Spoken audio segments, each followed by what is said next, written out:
पाकिस्तान में संयुक्त विपक्ष के प्रधानमंत्री पद के उम्मीदवार शहबाज शरीफ का बड़ा बयान। बोले, भारत के साथ चाहते हैं शांति। शहबाज शरीफ ने कश्मीर मुद्दे पर भी दिया जोर। बोले, कश्मीर मुद्दे के समाधान के बिना शांति संभव नहीं। नवाज शरीफ की वापसी और मुकदमों के सवाल पर शहबाज शरीफ ने साफ किया रुख। बोले, नवाज शरीफ के मामलों को कानून के मुताबिक निपटाया जाएगा। प्रधानमंत्री पद से इस्तीफे के बाद इमरान खान और पंजाब विधानसभा के अध्यक्ष चौधरी परवेज इलाही ने टेलीफोन पर की बातचीत। इमरान ने पंजाब के मुख्यमंत्री को सहयोग देने का दिया भरोसा। पाकिस्तान के पूर्व प्रधानमंत्री इमरान खान ने दिया बड़ा बयान। ट्वीट कर कहा, विदेशी साजिश के खिलाफ आज से एक और स्वतंत्रता संग्राम। पीएम पद के लिए शहबाज और शाह महमूद कुरैशी का नामांकन पत्र स्वीकार। पाकिस्तान के पूर्व विदेश मंत्री शाह महमूद कुरैशी ने पीटीआई की ओर से भरा नामांकन। इमरान की पार्टी पीटीआई ने शहबाज शरीफ के नामांकन पत्र पर जताई आपत्ति। शहबाज शरीफ के खिलाफ दर्ज है मामले, नामांकन पत्र खारिज करने की कही बात।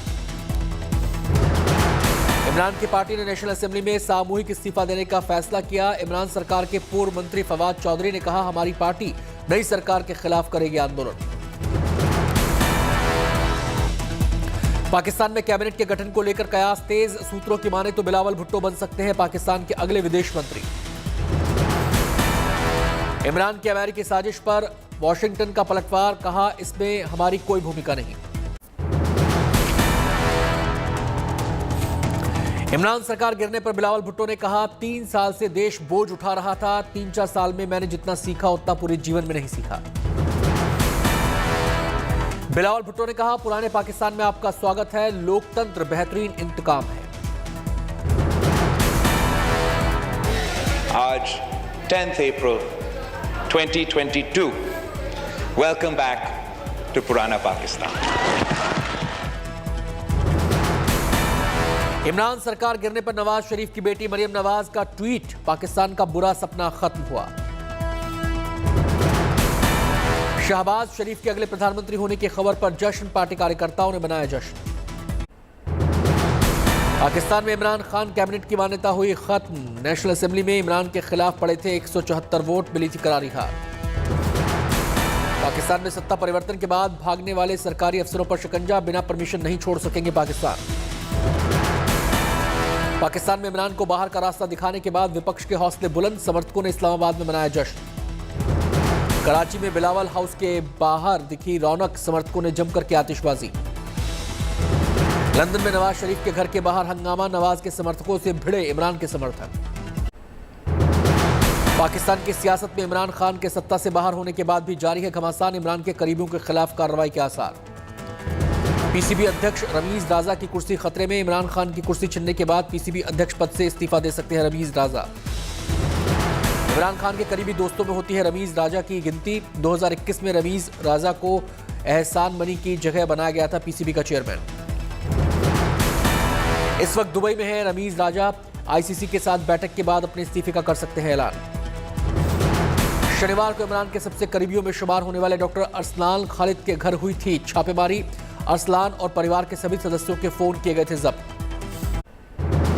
सोमवार को पीएम मोदी और अमेरिकी राष्ट्रपति बाइडेन के बीच वर्चुअल मीटिंग होगी। यूक्रेन समेत कई मुद्दों पर बातचीत के आसार। यूक्रेन के खिलाफ रूस की जंग जारी। मारियुपोल पर फिर से किया कब्जा। रूस ने यूक्रेन के दूसरे क्षेत्रों पर भी किया हमला। निप्रोटिस, माइकोलाइव और खार्किव को मिसाइल हमले से दहलाया। डेनिप्रो एयरपोर्ट पर रूस ने फिर दागी मिसाइल। मार्च में ही हमले की वजह से मलबे में बदल गया था एयरपोर्ट। रूस से जंग के बीच कीव की सड़कों पर साथ साथ दिखे ब्रिटिश पीएम जॉनसन और ज़ेलेंस्की। लोगों से पूछा हालचाल। कीव पहुंचने के लिए बोरिस जॉनसन ने ट्रेन का लिया सहारा, खुद जारी किया वीडियो। पश्चिमी देशों की मदद पर बोले ज़ेलेंस्की, कहा काफी देर से मिले हथियार वो भी पर्याप्त नहीं। मिकोलाइव में तबाही की तस्वीरें आई सामने। 7 अप्रैल को हुई जबरदस्त बमबारी वाले गांव में पहुंची हमारी टीम। चरनीहीव में रूस की बमबारी के बाद चौतरफा तबाही का वीडियो आया सामने। रूस ने 21 दिनों तक की थी घेराबंदी।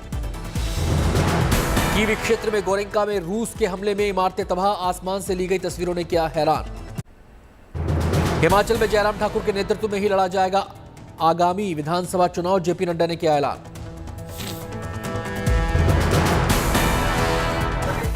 में 5 वर्ष की हुई कि अगला चुनाव जयराम के नेतृत्व में लड़ा जाएगा। हाँ, जयराम जी के नेतृत्व में लड़ा जाएगा। हिमाचल में पीएम के दौरे को लेकर जेपी नड्डा ने दी जानकारी। कहा 25 से 30 जून के बीच हिमाचल में पीएम मोदी की बड़ी रैली। गुजरात में अमित शाह ने बनासकांठा के नडाबेट में व्यू पॉइंट का किया उद्घाटन। 5 लाख लोगों को मिलेगा रोजगार। किसानों पर बोले पीएम मोदी। कहा किसान जितना होंगे सशक्त, देश उतना होगा समृद्ध। राहुल गांधी के गठबंधन वाले बयान पर मायावती का पलटवार। कहा इस बात में रत्ती भर भी सच्चाई नहीं।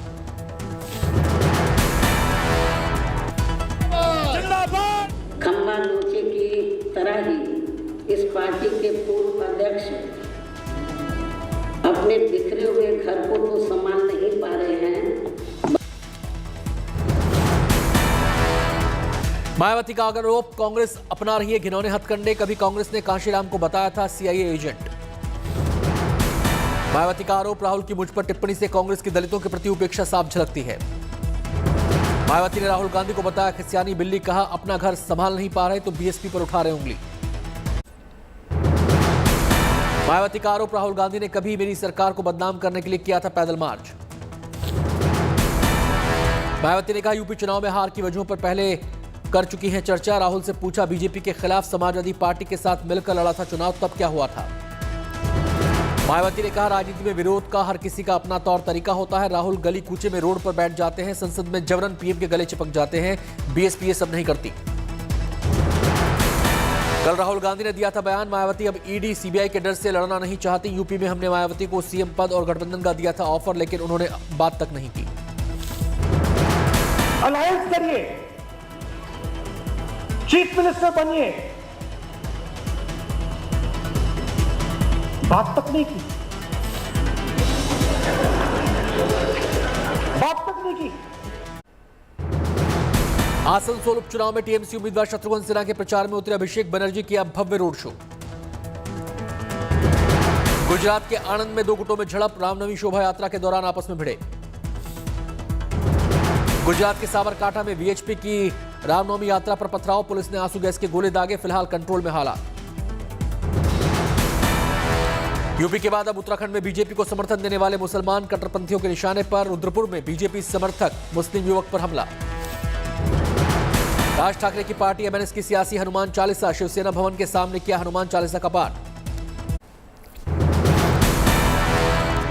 बिहार में सोमवार से सीएम नीतीश कुमार का जनता दरबार शुरू। कोविड की वजह से जनवरी से स्थगित था कार्यक्रम।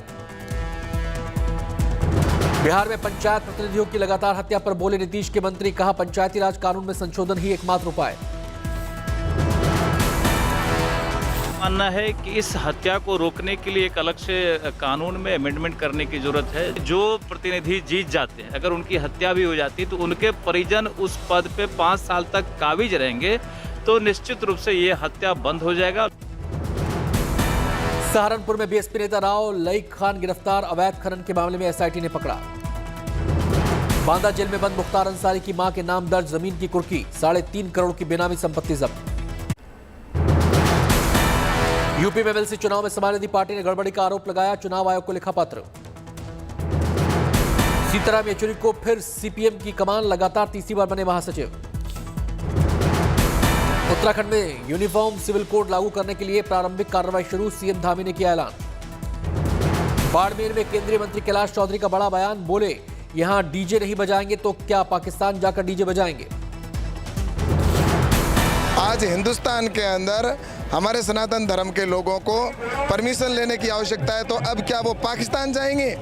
पाकिस्तान के अंदर भी ये हालात नहीं है जैसी स्थिति यहाँ पर इन्होंने राजस्थान के अंदर बना रखी।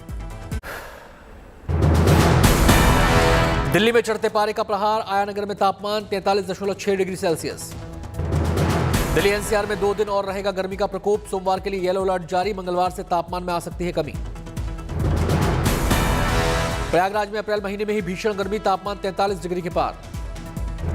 एमपी के छिंदवाड़ा में रामनवमी जुलूस के दौरान बड़ा हादसा। गाड़ी के ऊपर बैठे 6 लोगों को करंट लगा। 4 पुरुष और 2 महिलाएं घायल। 22 मई को नोएडा के सुपरटेक ट्विन टावर को गिराने का हुआ ट्रायल ब्लास्ट। पिलर में 5 किलो विस्फोटक लगाकर किया गया धमाका। गाजियाबाद के इंदिरापुरम के एक स्कूल में 2 बच्चे कोरोना पॉजिटिव। 3 दिनों के लिए स्कूल बंद।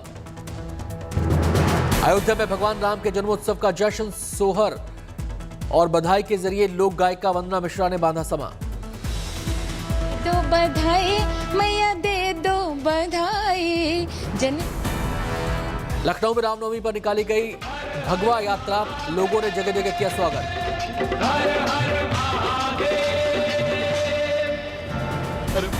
पश्चिम बंगाल में रामनवमी पर दिखी रौनक, शोभा यात्रा में बड़ी संख्या में जुटे लोग। चैत्र नवरात्र में रामनवमी की शोभा यात्रा, 2 साल बाद रघुनाथ मंदिर के करीब श्रद्धालुओं की जुटी भीड़।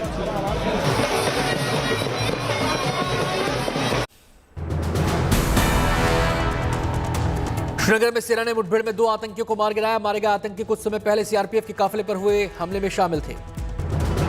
ईटानगर को म्युनिसिपल कॉर्पोरेशन ने बताया Hindi capital of north east India. Underpass के ऊपर लगाया बोर्ड, अमित शाह के हिंदी की अनिवार्यता वाले बयान का दिखा असर। केंद्र सरकार के वन स्टेशन वन प्रोडक्ट के मिशन को मुरादाबाद में मिला बढ़ावा, रेलवे स्टेशन पर पीतल के उत्पादों की बिक्री। सूरत में 313 वक्ताओं ने बनाया अनोखा गिनीज बुक रिकॉर्ड। प्रधानमंत्री नरेंद्र मोदी के विकासशील भारत विषय पर 24 घंटे लगातार दिया भाषण। जम्मू कश्मीर के उधमपुर में सीआरपीएफ ने मनाया शौर्य दिवस, जवानों ने ली कर्तव्यनिष्ठा की शपथ। ऑफिसर कृष्णकांत दुबे ने फिल्मी गाने से भरा जज्बा। आईपीएल के आज पहले मुकाबले में कोलकाता के खिलाफ दिल्ली की धमाकेदार जीत, 45 रनों से दी करारी शिकस्त। पहले बल्लेबाजी करते हुए दिल्ली ने बनाए 215 रन। डेविड वार्नर ने 61 और पृथ्वी शॉ ने खेली 51 रनों की पारी। अंतिम ओवरों में शार्दुल ठाकुर ने बनाए ताबड़तोड़ 29 रन। कोलकाता के लिए सुनील नरेन रहे सबसे सफल गेंदबाज, चटकाए 2 wicket. Andre Russell, Varun Chakravarthy और उमेश यादव को मिली 1-1 विकेट। 215 रन के जवाब में 171 पर सिमटी केकेआर की पारी। कप्तान श्रेयस अय्यर ने बनाए सबसे ज्यादा 54 रन। नीतीश राणा ने खेली 30 रनों की पारी। दिल्ली के लिए कुलदीप यादव ने की जबरदस्त गेंदबाजी, चटकाए 4 विकेट। खलील अहमद ने भी 3 और शार्दुल ठाकुर ने 2 बल्लेबाजों को भेजा पवेलियन। मुंबई के वानखेड़े स्टेडियम में खेले जा रहे दूसरे मुकाबले में राजस्थान की पहली बल्लेबाजी, 20 ओवर में बनाए 165 रन। राजस्थान के लिए शिमरन हेटमायर ने ठोका तूफानी अर्धशतक, मात्र 36 गेंदों में बनाए 59 रन। देवदत्त पडिक्कल ने 29 और आर अश्विन ने बनाया 28 रन। लखनऊ के लिए कृष्णप्पा गौतम और जेसन होल्डर सबसे सफल गेंदबाज, चटकाए 2-2 विकेट। आवेश खान को मिली 1 सफलता। 165 रनों के जवाब में लखनऊ की खराब शुरुआत, केवल 52 रनों के भीतर गंवाए 4 विकेट। बोल्ट को मिली 2 सफलता। डिकॉक के ऊपर लखनऊ की पारी को संभालने की जिम्मेदारी, आयुष बडौनी भी नहीं दे सके डिकॉक का साथ। 82 रनों पर आधी टीम लौटी पवेलियन।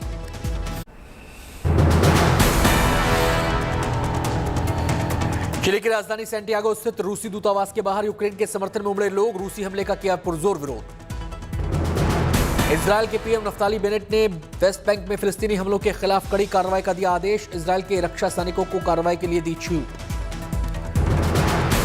साउथ कोरिया से आई चौंकाने वाली कोरोना रिपोर्ट, देश के 18,87,000 बच्चे कोरोना की चपेट में। 9 साल से कम उम्र के 50% बच्चे कोरोना संक्रमित।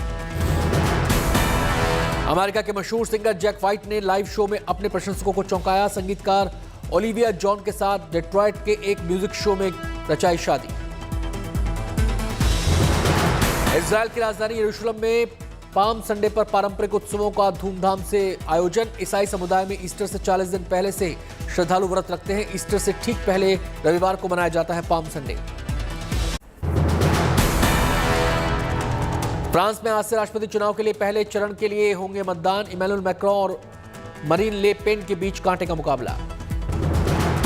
हांगकांग की नेता कैरी लाम का चुनाव लड़ने से इनकार। पूर्व मुख्य सचिव जॉन ली ने पेश की अपनी उम्मीदवारी। 8 मई से हांगकांग में होगा चुनाव। अमेरिका में बेसबॉल के मैदान में खिलाड़ी ब्रेंडन बेल्ट ने बोट से की एंट्री। महंगे अमेरिकी खिलाड़ियों में शुमार हैं ब्रेंडन। ऑस्ट्रेलियन ग्रां प्री में फेरारी ड्राइवर चार्ल्स लेक्लेवर्क को मिली जीत। 24 साल के चार्ल्स ने इस साल के सऊदी अरब के ग्रां प्री विजेता और दिग्गज मैक्स वर्स्टपेन को दी शिकस्त। ईयू के सभी 27 देशों ने रूस पर 5वें राउंड की पाबंदियों का किया ऐलान। अगस्त महीने से रूस के कोयले के आयात पर पूरी तरह से पाबंदी लगाने का फैसला।